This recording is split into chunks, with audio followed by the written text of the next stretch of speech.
Bab 2431 Tahta Perak 1. Di atas singgasana perak, beberapa dari 12 ratu, yang tampaknya telah ada selamanya, perlahan membuka mata mereka. Mereka menundukkan kepala, pandangan mereka kosong tanpa emosi, dan hanya menatap diam ke arah penduduk bumi di hadapan mereka. Karena telah ada begitu lama, mereka telah menjadi semacam kekuatan spiritual. Karena mereka telah mengetahui segala sesuatu di alam semesta, dan mereka telah menyaksikan kelahiran dan kematian beberapa generasi umat manusia. Zhang Yi merasakan sedikit hawa dingin di sekujur tubuhnya, lalu membungkuk sedikit dan berkata, "Di 12 tahta bulan cerah, manusia Zhang Yi memberi hormat kepada para ratu. Di singgasana yang menjulang tinggi, ke-12 Dewi Perak tetap duduk dengan tenang. Beberapa di antara mereka memejamkan mata, wajah mereka seolah-olah sedang tertidur dalam mimpi abadi. Namun, pada saat berikutnya, seolah-olah menembus batasan waktu dan ruang, suara halus dan suci itu bergema langsung di benak Zhang Yi. Warga bumi, kalian akhirnya tiba. Apakah kaulah yang dipilih oleh 4 penunggang kuda? Ling, apakah kamu masih di sana?" Suara mereka, entah jernih, dalam, lembut, atau dingin, semuanya membawa kekuatan yang terkumpul selama jutaan tahun, seperti gema dari kedalaman laut berbintang. Nama asli Ling adalah Zero, yang merupakan awal dari semua hal dan juga akhir dari semua hal. Sebagai entitas tempur yang diciptakan dengan teknologi tertinggi ras Ishtar, ia adalah kumpulan sejumlah besar eter, yang diizinkan ada oleh Sang Pencipta, dan bentuk kehidupan Ishtar tingkat tertinggi yang diciptakan oleh ras Ishtar. Memang, sebagai ras paling kuat di alam semesta, ras Yihen dapat menciptakan kehidupan pada tingkat yang sama. 4 ksatria melambangkan kemauan kuat kolektif mereka dan juga merupakan pelindung mereka.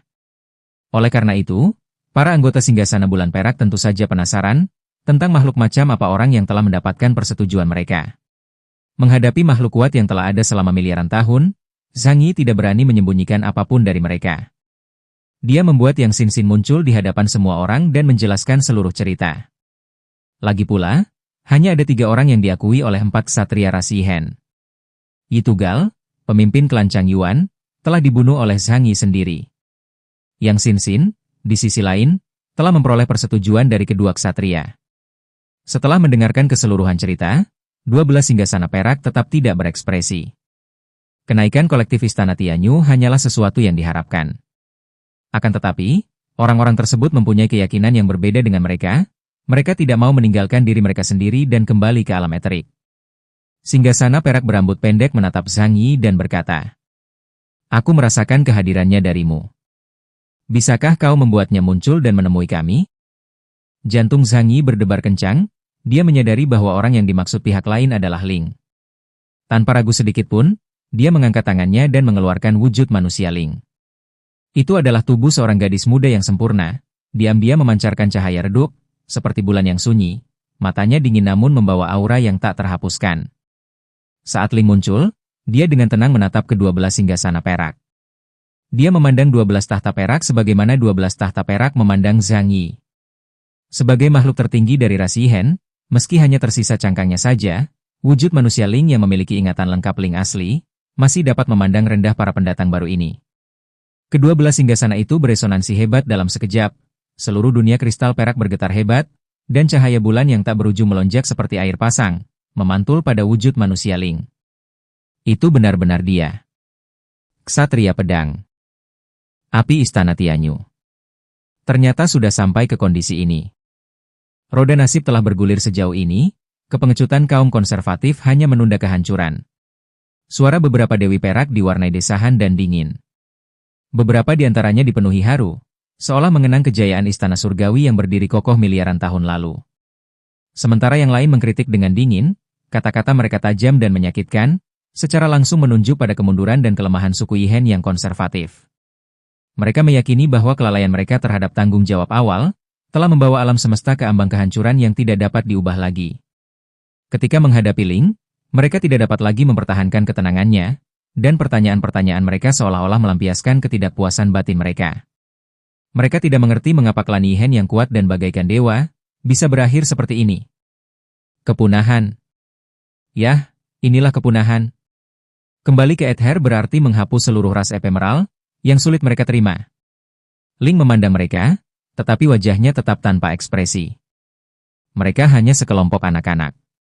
Zhang Yi mendengarkan dengan tenang, tatapannya dalam. Dia tahu ini kesempatan langka baginya, jadi dia bertanya dengan suara berat. Yang mulia, saya ingin tahu, kemana arah dunia ini? Saya tidak bercita-cita menyelamatkan alam semesta, saya juga tidak ingin menanggung nasib seluruh umat manusia. Saya hanya berharap saya dan orang-orang di sekitar saya dapat hidup damai dan bahagia di bawah langit ini. Suaranya kuat dan nadanya jujur, tanpa ada yang ditutup-tutupi. Dia bukan orang suci, dia tidak berniat mengorbankan segalanya demi orang asing. Yang dia cari hanyalah kedamaian dan ketenangan bagi dirinya dan orang-orang yang dicintainya. Hening sejenak. Ratu perak berambut pendek itu terkekeh pelan. Bukankah dia sudah memberitahumu? Dia berbicara kepada Zhang Yi, tetapi tatapannya jelas tertuju pada Ling. Zhang Yi tentu saja bertanya pada Ling tentang masalah ini. Dia berkata tanpa daya. Orang yang kamu lihat di hadapanmu memiliki semua ingatan Ling, tapi pada akhirnya dia bukanlah yang asli. Artinya jelas. Dia tidak memiliki kemampuan hebat yang sama seperti Ling, seperti kemampuan meramal masa depan. Lagi pula, Istana Tianyu telah menutup diri, dan mereka sudah lama tidak mengamati dunia luar, jadi tentu saja mereka tidak tahu apa-apa tentangnya. Akhirnya, seorang ratu perak yang duduk di titik tertinggi perlahan membuka matanya. Pupilnya bagaikan kumpulan bintang, dalam dan tak terduga, seolah mampu menembus Zhang Yi. Dia berbicara, suaranya dalam dan bergema, membawa kesungguhan yang melampaui segalanya. Era ini mungkin merupakan bencana terbesar sejak lahirnya alam semesta. Takdir telah berakhir, para iblis bangkit satu persatu, dan aturan perlindungan yang ditinggalkan Sang Pencipta akan perlahan menghilang. Pada saat itu, langit dan bumi akan runtuh, bintang-bintang akan berjatuhan, dan tak seorang pun tahu apa yang akan terjadi pada akhirnya. Nada suaranya berat, tetapi tidak ada kepalsuan di dalamnya. Bahkan kami, orang-orang Yihen yang datang dari jalan kenaikan, mungkin tidak dapat bertahan hidup. Zhang Yi menahan napas, matanya tiba-tiba menyipit. Ratu perak melanjutkan. Hanya satu hal yang pasti. Hanya dengan terus menjadi lebih kuat, seseorang dapat memiliki secercah harapan untuk bertahan hidup. Yang lemah akan dihancurkan oleh takdir, yang kuat mungkin dapat lolos hanya karena keberuntungan. Tidak ada cara lain. Kata-katanya, bagaikan pernyataan ilahi, bergema di seluruh dunia bawah tanah kristal perak. Zhang Yi terdiam cukup lama, lalu perlahan mengepalkan tinjunya. Dia tidak takut pada kehancuran itu, tetapi dia tahu dia harus terus menjadi lebih kuat demi orang-orang di sekitarnya. Bahkan jika seluruh alam semesta runtuh, dia akan tetap hidup di reruntuhan bersama orang-orang yang dicintainya. Cahaya bulan yang keperakan menyinarinya, meregangkan bayangannya hingga sangat panjang. Bab 2432 Tahta Perak 2. Makna yang diungkapkan oleh Singgasana Perak, tidak berbeda dengan makna yang diungkapkan oleh Pendeta Bulan Hitam. Mereka semua mengatakan bahwa, generasi ke-6 umat manusia akan menghadapi bencana terbesar dalam sejarah dunia. Sebuah bencana besar yang hampir mustahil untuk dihindari. Dengan secercah harapan, Zhang Yi bertanya. Jika aku tidak ingin bertarung, bolehkah aku kabur saja? Kalau begitu, apakah kalian punya saran yang bagus? Ekspresi wajah ke-12 Singgasana Perak tetap tidak berubah. Melarikan diri mungkin terdengar memalukan, tapi itu cukup efektif. Mereka tidak akan mencemooh pilihan Zhang Yi. Tingkat kekuatanmu telah mencapai level 5, jadi umurmu juga akan menjadi lebih panjang. Jika suatu hari kau bisa mencapai tingkat kekuatan kami, kau bahkan mungkin bisa mendekati keabadian. Pada saat-saat seperti itu, kemanapun kalian berlari, kalian akan tetap menjadi mangsa bagi para drukar. Singgasana Bulan Perak berambut pendek berkata lembut. Itulah mengapa kita harus menekan Samael. Entah kita menyegelnya, atau kita menunggu dia lepas dan menyebar ke seluruh alam semesta, melahap kita semua. Oleh karena itu, melarikan diri tidaklah ada gunanya. Ratu Bulan Perak memberitahu Zhang Yi sebuah kebenaran yang sangat kejam. Hal ini menyebabkan Zhang Yi terdiam. Sang Pencipta ingin memperbarui generasi manusia, seperti halnya seorang programmer memperbarui kode program. Kalau keluarga Drucker bangkit kembali, mereka tetap akan melahapnya. Benar-benar seperti dikelilingi oleh serigala di depan dan pengejar di belakang. Sepertinya aku tidak punya pilihan lain selain terus menjadi lebih kuat, agar setidaknya aku bisa melawan keluarga Drucker. Zhang Yi menarik napas dalam-dalam, lalu mengepalkan tinjunya dan berkata dengan tegas. Melawan Drucker? Sebuah suara yang dipenuhi keraguan datang dari belakang. Di atas singgasana perak, beberapa ratu menatap Zhang Yi. Mata mereka dipenuhi keterkejutan dan penyesalan. Mereka tampaknya sedang melihat seorang anak yang tidak mengerti apa-apa. Zhang Yi merasa sedikit malu dengan tatapan itu. Melawan kaum Drucker telah menjadi tujuan hampir semua ras manusia di dunia material selama lebih dari 4 miliar tahun. Yang mulia, bolehkah saya bertanya seberapa kuat para orang Druk? Ratu Perak menjawab. Aku telah mempelajari segalanya tentang kalian, para penduduk bumi. Aku akan menjawab kalian dengan cara yang bisa kalian pahami. Menurut definisi kalian tentang tingkat energi supernatural, kami berdua-belas termasuk dalam tingkat Raja, 90.000 poin lebih. Dan orang-orang Druk termasuk dalam tingkat Omega, tak terbatas. Meskipun Zhang Yi sudah siap secara mental, dia tetap tidak dapat menahan diri untuk menelan ludah secara diam-diam. Makhluk yang tingkatannya 12 raja. Jika salah satu dari ke-12 makhluk ini turun ke bumi, kemungkinan besar mereka akan mampu menyapu bersih lebih dari 80% peradaban kuno. Dan para ras Drucker tidak diragukan lagi berada pada level Omega. Namun, klasifikasi tingkat kemampuan kalian terlalu sederhana. Perbedaan antara tingkat raja dan tingkat Omega tidaklah kecil. Seorang ratu berambut panjang dan berambut perak, berbicara dengan suara sejelas mata air pegunungan. Tahukah Anda apa kepanjangan dari tingkat Omega? Apakah itu berarti sesuatu yang luar biasa kuat, bahkan mampu melawan kehendak Sang Pencipta? Jawab Zhang Yi. Mewakili yang tak terbatas, itu adalah Wuji. Wuji? Yah, Wuji. Artinya tak terbatas dan tanpa batas. Ratu Bulan Perak menjawab dengan jujur. Ini adalah ranah yang benar-benar berbeda dan benar-benar baru, sebuah level yang melampaui kehidupan dalam arti biasa. Kekuatan mereka sangat luar biasa, bahkan kita pun sulit untuk memahaminya sepenuhnya. Itu. Tiba-tiba dia menatap Ling, yang melayang tanpa suara di udara. Dia lebih tahu daripada kita. Lagi pula, ia memang setingkat Omega. Bahkan Drucker yang paling berkuasa pun harus tunduk di hadapan pedangnya. Zhang Yi tiba-tiba menatap Ling, yang memberinya pandangan acuh tak acuh. Ibu, tidak, bos besar. Semua orang terdiam. Zhang Yi menyentuh hidungnya dengan lesu. Dia mungkin terlalu banyak bermain kartu akhir-akhir ini, tapi dia benar-benar ingin menjilat seseorang yang sangat berkuasa. Janji adalah janji. Dia diam-diam mengulang kata-kata itu di dalam hatinya, dia telah memperoleh pemahaman baru tentang kekuatan para ras Drucker. Tapi tidak perlu terburu-buru menanyakan pertanyaan itu lagi. Nantinya aku akan bertanya pada Ling dengan benar, dan memintanya menjelaskan hal itu.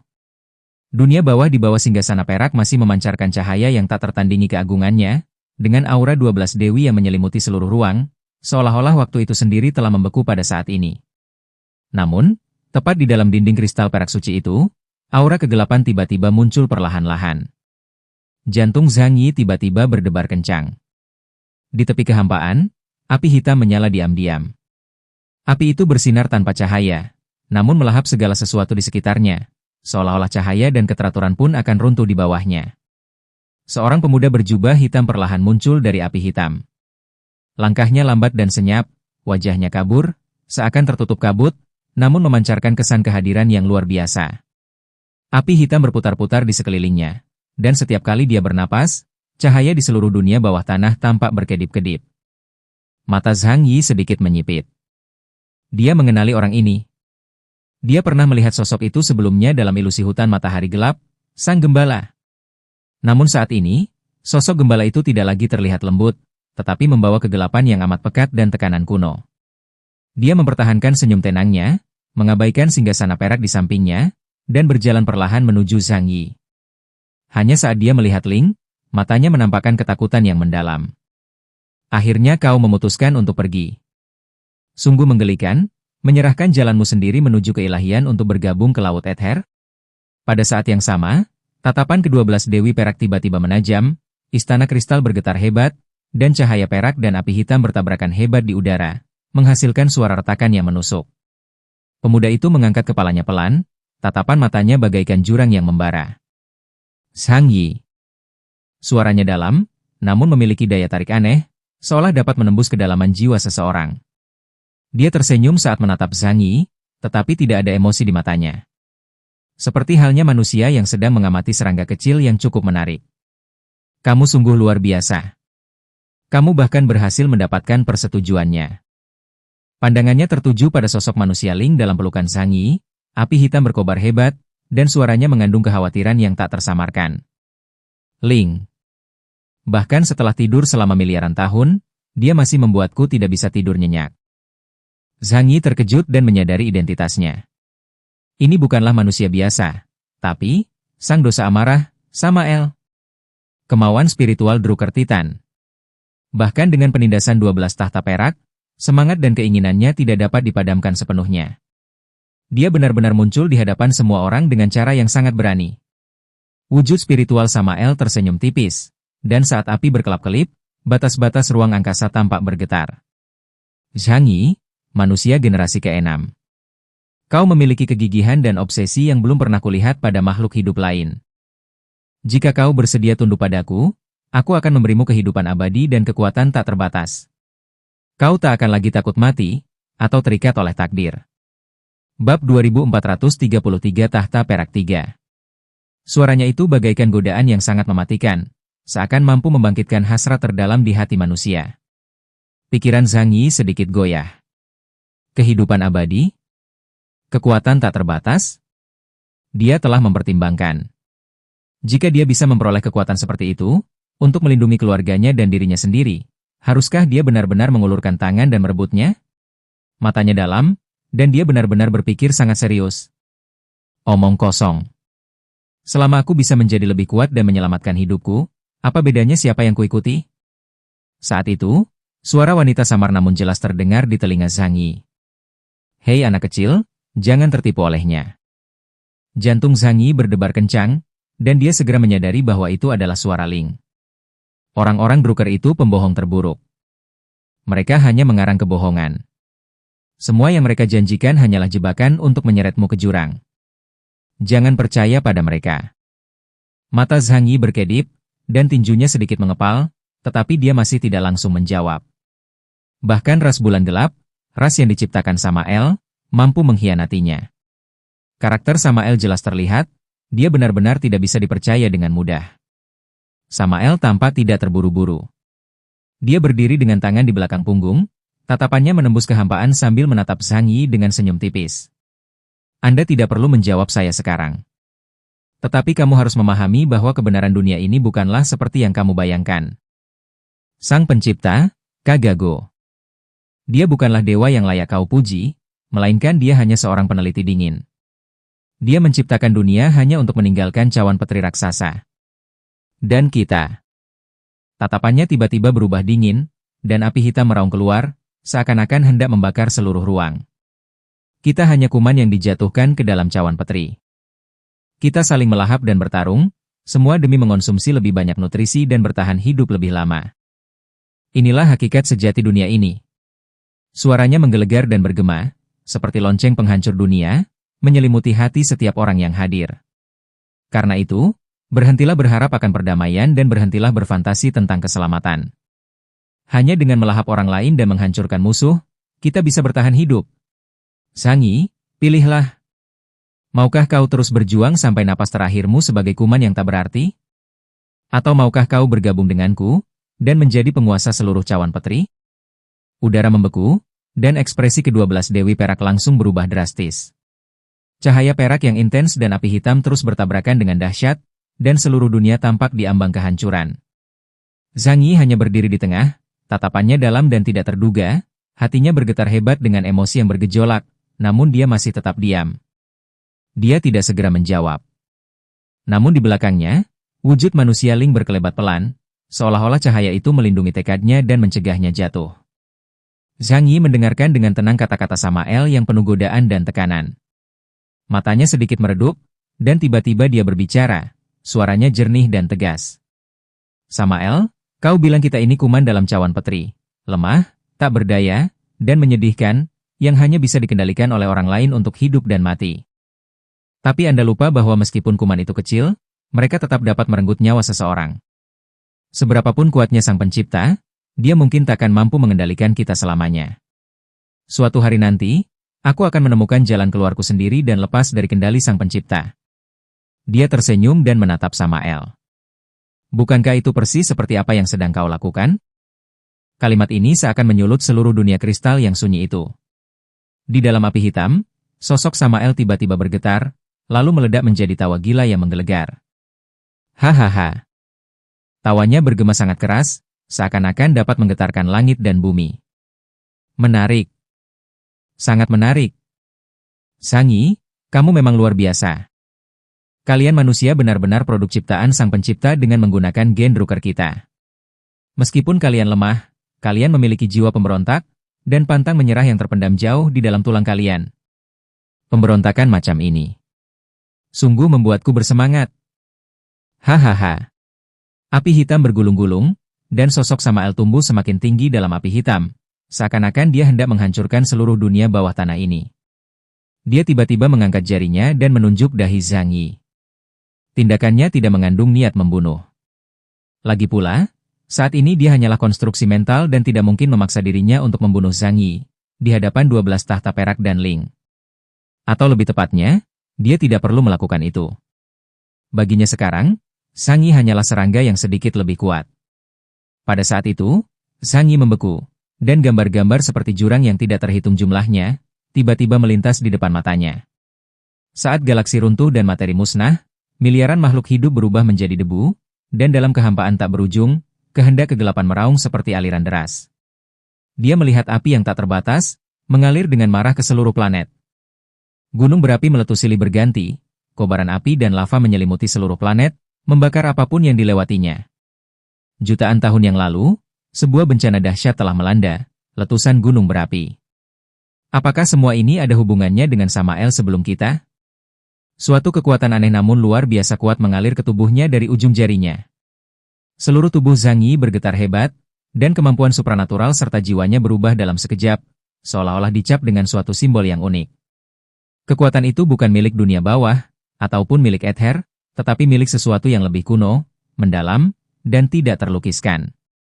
Wujud manusia Ling memancarkan cahaya redup, tampak waspada, namun segera dia merasakan bahwa Samael tidak bermaksud jahat, dan cahaya itu segera berangsur-angsur mereda.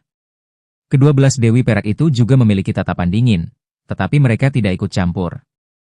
Mereka tetap diam, menyaksikan pemandangan itu dengan tatapan dingin. Tawa Samael semakin tidak terkendali, suaranya seperti guntur dalam kegelapan, bergema di telinga semua orang. Bagus sekali. Kamu, Zangi, keturunan generasi ke-6, sungguh tidak mengecewakanku. Teruslah hidup. Berjuang. Mungkin suatu hari nanti kau akan memberiku kejutan yang tidak pernah kuduga. Pada saat itu, aku akan menunggumu di masa depan. Api hitam meledak, dan sosok gembala itu perlahan menghilang ke dalam kegelapan. Tawanya menghilang di kejauhan, tetapi masih bergema di setiap sudut dunia kristal. Zangi masih berdiri di sana, ekspresinya dingin dan tegas, sensasi terbakar dari momen itu masih terasa di dahinya. Napasnya menjadi berat, jantungnya berdebar kencang, dan kekuatan asing di dalam dirinya terjalin dan menyatu dengan kekuatan aslinya, menghadirkan rasa tekanan dan kekuatan yang belum pernah terjadi sebelumnya. Sesaat kemudian, dia perlahan mengangkat kepalanya, matanya menampakkan rasa dingin yang belum pernah terjadi sebelumnya. Samael telah tiada, namun apa yang ditinggalkannya bagaikan sebuah merek yang takkan pernah terhapuskan. Dunia bawah kekaisaran bulan cemerlang masih diselimuti cahaya perak yang lembut dan suci itu. Api hitam yang telah membawa Samael pergi telah lama menghilang, dan kedamaian telah kembali ke tempat itu.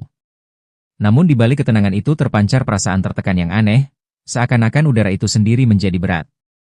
Zangi berdiri di sana, rasa terbakar di dahinya belum sepenuhnya hilang.